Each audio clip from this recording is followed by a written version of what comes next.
Olá! A nossa aula de hoje será sobre gramática. Iremos falar sobre uma classe de palavras muito importante, que é o substantivo, nouns, em inglês. O substantivo é a classe de palavras que nomeia os seres em geral, objetos, lugares, sentimentos, entre outros. Existem também os tipos de substantivos. Assim como acontece na língua portuguesa, a língua inglesa subdivide-se em substantivos em dois principais grupos e classificam-os como proper nouns, que são os substantivos próprios, e common nouns, substantivos comuns. Confira as informações abaixo e conheça os diferentes tipos de substantivo. Proper nouns, que são os substantivos próprios, nomeia os seres de forma específica. Os substantivos próprios são, por exemplo, as palavras que designam nomes de pessoas, lugares geográficos, dia da semana, meses, nomes de marcas, títulos profissionais, etc. Exemplo: Brasil, March, março, Tuesday, quinta-feira.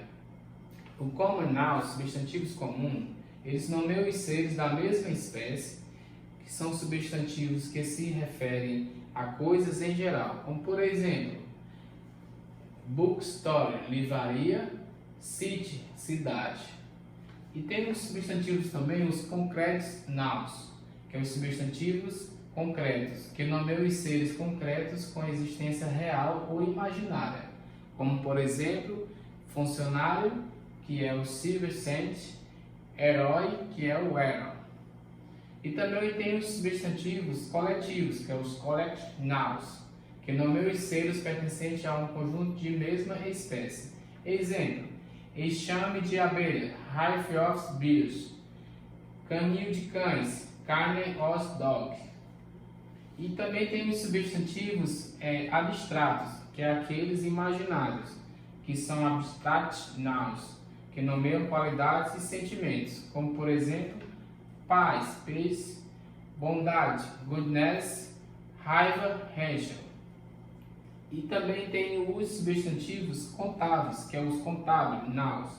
Os substantivos contáveis são aqueles que podem contar ou enumerar. Exemplo: carro, car, cachorro, dog. São coisas que nós podemos enumerar, tipo assim, 2 carros, 3 carros e assim sucessivamente. Da mesma forma podemos fazer com os cachorros. 1 cachorro, 2 cachorros, 3 cachorros e assim por diante. E também nós temos aqui os substantivos incontáveis. Quem são os substantivos incontáveis? São os substantivos aqueles que não podemos contar. Geralmente precisam recorrer a uma palavra específica para quantificar esse substantivo. Como por exemplo, coffee, que é o café. A gente não pode contar. Exemplo: money, que é o dinheiro. Esse tipo de substantivo que nós temos que ter muito cuidado. Os substantivos compostos, que são os compound nouns. Substantivos compostos são aqueles que possuem mais de uma palavra na sua formação. Essas palavras podem estar aglutinadas, formando um único termo, podem estar separadas por hífen ou apenas separadas por um espaço. Como exemplo, a junção da palavra futebol, como também ponto de ônibus, put stop. E também nós temos o gênero do substantivo. Muito atento à questão do gênero do substantivo, porque em muitos idiomas os substantivos possuem gênero. Isso faz com que outras classes de palavras, como por exemplo os adjetivos, sejam flexionados em conformidade com o gênero do substantivo utilizado na frase.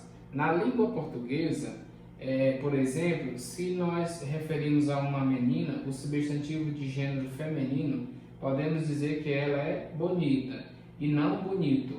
Em inglês, o substantivo não tem gênero gramatical. Fique atento a isso, a dica, porque no inglês não existe gênero gramatical. No entanto, alguns substantivos têm tradicionalmente formas diferentes por estarem também associados aos gêneros biológicos da palavra em si. É o caso, por exemplo, das palavras actor, que é ator, actress, atriz, waiter, garçom, waiters, garçonete. E o masculino, naus, que é os substantivos masculinos, que são substantivos que representam especificamente o gênero masculino.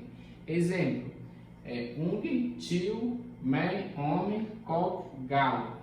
E também tem os femininos, que é os feminine nouns, que são os substantivos que são especificamente utilizados para representar o gênero feminino. Exemplo, a tia, que é o at, o homem, mulher. Então, resumindo, essa foi nossa aula sobre a gramática. Nós falamos aqui sobre os substantivos e suas derivações, suas formas. E nós iremos agora fazer um exercício e posterior iremos fazer a correção em sala de aula. Muito obrigado.